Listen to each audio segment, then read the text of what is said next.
ज्ञान खंड में ज्ञान प्रचंड, तिथै नाद विनोद कोड आनंद। सरम खंड की वाणी रूप, तिथै काढ़त कढ़ियै बहुत अनूप। ताकियां गल्लां कथियां ना जाहे,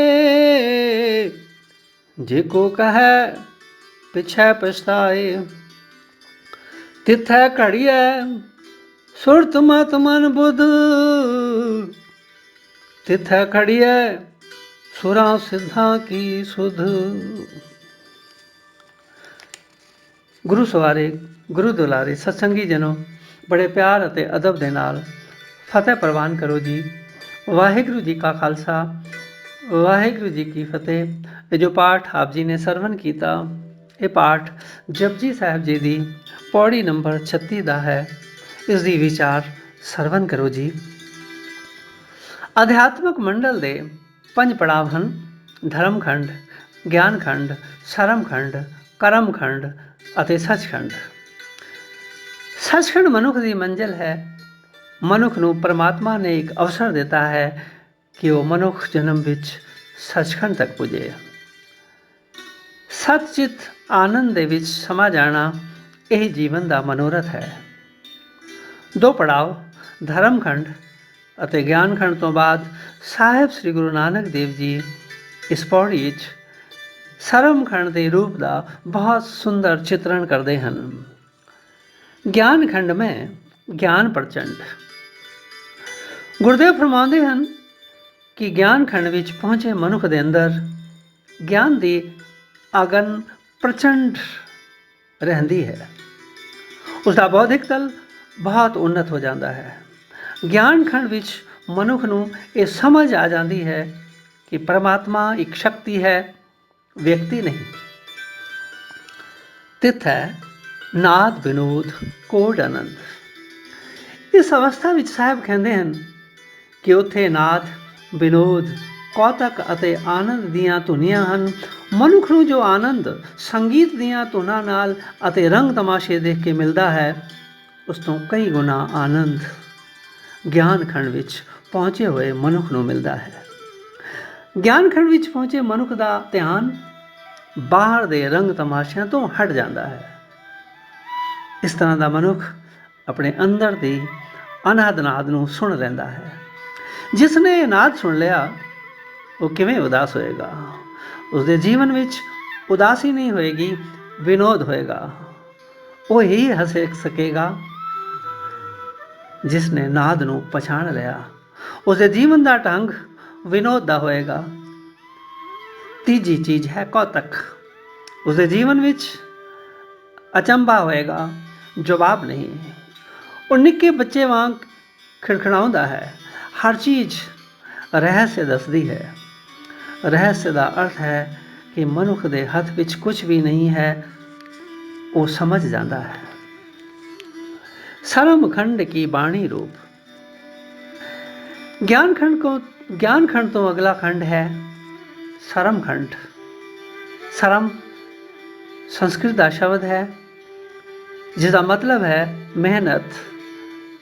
ਪਰ ਸਰਮ ਸ਼ਬਦ ਪਰਸ਼ੀਅਨ ਦਾ ਹੋਵੇ ਤਾਂ ਇਸਦਾ ਮਤਲਬ ਹੈ ਲੱਜਾ ਅਥਵਾ ਹਯਾ।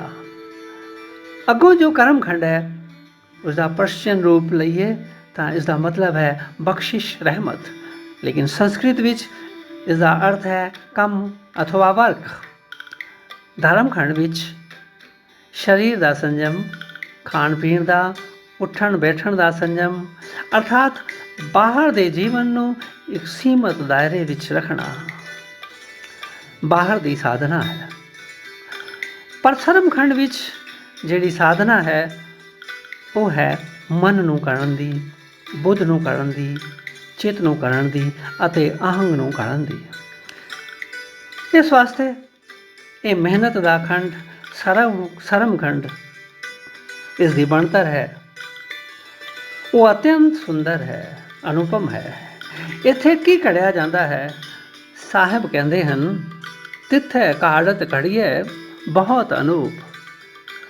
ਉੱਥੇ ਅਤਿਅੰਤ ਸੁੰਦਰ ਤਰ੍ਹਾਂ ਦੀ ਕਾੜਤ ਘੜੀ ਜਾਂਦੀ ਹੈ ਤਾਂਕੀਆਂ ਗੱਲਾਂ ਕਥੀਆਂ ਨਾ ਜਾਹੇ। ਸਾਹਿਬ ਕਹਿੰਦੇ ਹਨ ਕਿ ਉੱਥੇ ਕੀ ਘੜਿਆ ਜਾਂਦਾ ਹੈ, ਕਿਵੇਂ ਘੜਿਆ ਜਾਂਦਾ ਹੈ, ਇਹ ਕਥਨ ਤੋਂ ਪਰੇ ਹੈ, ਇਹ ਕਿਹਾ ਨਹੀਂ ਜਾ ਸਕਦਾ। ਜੇ ਕੋ ਕਹੈ ਪਿੱਛੇ ਪਛਤਾਏ। ਸਾਹਿਬ ਕਹਿੰਦੇ ਹਨ ਕਿ ਜੇਕਰ ਕੋਈ ਇਸ ਅਵਸਥਾ ਬਾਰੇ ਕਥਨ ਵੀ ਕਰ ਦੇਵੇ ਤਾਂ ਉਸਨੂੰ ਪਛਤਾਨਾ ਹੋਏਗਾ ਕਿ ਮੇਰਾ ਕਥਨ ਅਧੂਰਾ ਹੈ, ਮੈਂ ਪੂਰਾ ਕਥਨ ਨਹੀਂ ਕਰ ਸਕਿਆ।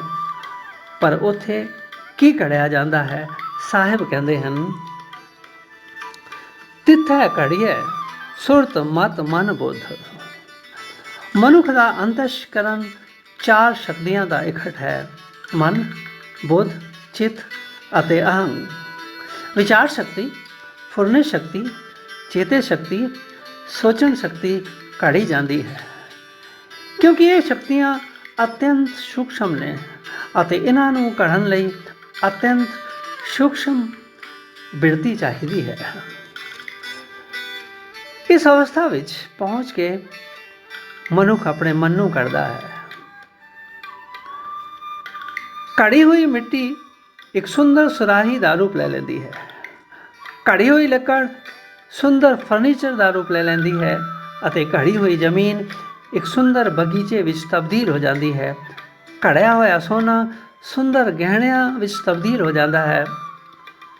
ਪਰ ਇਹਨਾਂ ਸਾਰਿਆਂ ਨੂੰ ਘੜਨਾ ਆਸਾਨ ਹੈ, ਮਨ ਨੂੰ ਘੜਨਾ ਕਠਿਨ ਹੈ। अनघड़ा मन ऐसे है जैसे पई हुई मिट्टी, पर घड़िया होया मन ऐसे है जैसे सुराही। अनघड़िया चित्त ऐसे है जैसे लोहा, पर घड़िया होया चित्त ऐसा है जैसे एक मशीनरी। अनघड़िया चित्त अते अहंग ऐसे है जैसे अनघड़िया पत्थर, पर घड़िया होया चित्त अते अहंग ऐसे है जैसे घड़िया होया पत्थर श्री राम ਦਾ ਰੂਪ ਲੈ ਲੈਂਦਾ ਹੈ। ਅਗਰ ਘੜਿਆ ਹੋਇਆ ਪੱਥਰ ਭਗਵਾਨ ਦਾ ਰੂਪ ਲੈ ਸਕਦਾ ਹੈ ਤਾਂ ਘੜਿਆ ਹੋਇਆ ਮਨ ਜੋਤ ਸਰੂਪ ਕਿਉਂ ਨਹੀਂ ਬਣ ਸਕਦਾ? ਅਰਥਾਤ ਘੜਿਆ ਹੋਇਆ ਜੀਵਨ ਪਰਮਾਤਮਾ ਦਾ ਹੀ ਰੂਪ ਬਣ ਜਾਂਦਾ ਹੈ। ਸਭ ਤੋਂ ਵਿਖਮ ਕੰਮ ਹੈ ਮਨ ਨੂੰ ਘੜਨਾ। ਘੜੇ ਹੋਏ ਮਨ ਦੀ ਇਹ ਪਹਿਚਾਨ ਹੈ ਕਿ ਉਸ ਵਿੱਚ ਗਲਤ ਫੁਰਨੇ ਨਹੀਂ ਚੱਲਦੇ। ਅਨਘੜਾ ਮਨ ਦੋਵੇਂ ਪਾਸੇ ਚੱਲਦਾ ਹੈ, ਗਲਤ ਵੱਲ ਵੀ ਚੱਲਦਾ ਹੈ, ਸਹੀ ਵੱਲ ਵੀ ਚੱਲਦਾ ਹੈ, ਝੂਠ ਵੀ ਅਪਣਾਉਂਦਾ ਹੈ, ਸੱਚ ਵੀ ਅਪਣਾਉਂਦਾ ਹੈ, ਅਰਥਾਤ ਦੁਬਿਧਾ ਵਿੱਚ ਜਿਉਂਦਾ ਹੈ। ਘੜਿਆ ਹੋਇਆ ਮਨ ਇੱਕ ਰਸ ਹੋ ਜਾਂਦਾ ਹੈ, ਉਸਦੇ ਅੰਦਰ ਨੇਕ ਹੀ ਫੁਰਨੇ ਪੈਦਾ ਹੁੰਦੇ ਹਨ। ਈਰਾਨ ਦੇ ਪ੍ਰਸਿੱਧ ਸੰਤ ਹਾਫਿਜ਼ ਦਾ ਕਹਿਣਾ ਹੈ ਕਿ ਇਹ ਖੁਦਾ ਦੇ ਲੱਭਣ ਵਾਲਿਓ, ਤੁਸੀਂ ਤਾਂ ਖੁਦਾ ਨੂੰ ਮਨ ਦੀਆਂ ਛੱਲਾਂ ਵਿੱਚ ਹੀ ਡੁਬੋ ਕੇ ਰੱਖ ਦਿੱਤਾ ਹੈ। ਕਿੱਥੇ ਪੈ ਲੱਭਦੇ ਹੋ? ਮੰਦਰ, ਮਸਜਿਦ, ਧਾਰਮਿਕ ਮੰਦਰ, ਇਹਨਾਂ ਸਥਾਨਾਂ ਵਿੱਚ ਨਹੀਂ, ਉਸਨੂੰ ਮਨ ਦੇ ਅੰਦਰ ਹੀ ਲੱਭੋ। ਉਸਨੂੰ ਤੁਸੀਂ ਡੁਬੋ ਦਿੱਤਾ ਹੈ ਮਨ ਦੇ ਵੇਗ ਵਿੱਚ। ਗੁਰਬਾਣੀ ਦਾ ਖਿਆਲ, ਇਸ ਮਨ ਕੋ ਕੋਈ ਖੋਜੋ ਭਾਈ, ਤਨ ਛੂਟੇ ਮਨ ਕਹਾਂ ਸਮਾਈ। ਸੁਰਤ ਘੜੀ ਗਈ, ਮਨ ਘੜਿਆ ਗਿਆ। ਇਸ ਖੰਡ ਵਿੱਚ ਮਨ, ਮਤ, ਬੁੱਧ ਘੜੀ ਜਾਂਦੀ ਹੈ। ਖੂਬਸੂਰਤ ਉਹ ਨਹੀਂ ਜਿਸ ਦਾ ਤਨ ਸੁੰਦਰ ਹੈ, ਖੂਬਸੂਰਤ ਉਹ ਹੈ ਜਿਸ ਦਾ ਮਨ ਘੜਿਆ ਜਾਂਦਾ ਹੈ। ਤਿੱਥੈ ਘੜੀਏ ਸੁਰਾਂ ਸਿੱਧਾਂ ਕੀ ਸੁਧ। ਇਸ ਖੰਡ ਵਿੱਚ ਪਹੁੰਚੇ ਹੋਏ ਮਨੁੱਖ ਦੀ ਸੁਰਤ ਇਸ ਤਰ੍ਹਾਂ ਘੜੀ ਜਾਂਦੀ ਹੈ ਜਿਵੇਂ ਦੇਵਤਿਆਂ ਦੀ ਸੁਧ, ਦੇਵਤਿਆਂ ਦੀ ਸੁਰਤ, ਸਿੱਧ ਪੁਰਸ਼ਾਂ ਦੀ ਸੁਰਤ, ਐਸੀ ਹੀ ਸੁਰਤ ਉਸ ਮਨੁੱਖ ਦੀ ਹੋ ਜਾਂਦੀ ਹੈ। ਫਿਰ ਉਹ ਕਹਿ ਉੱਠਦਾ ਹੈ, ਸਤ ਸੁਹਾਣ ਸਦਾ ਮਨ ਚਾਓ, ਸਤਿਅਮ ਸ਼ਿਵਮ ਸੁੰਦਰਮ। ਵਾਹਿਗੁਰੂ ਜੀ ਕਾ ਖਾਲਸਾ, ਵਾਹਿਗੁਰੂ ਜੀ ਕੀ ਫਤਿਹ।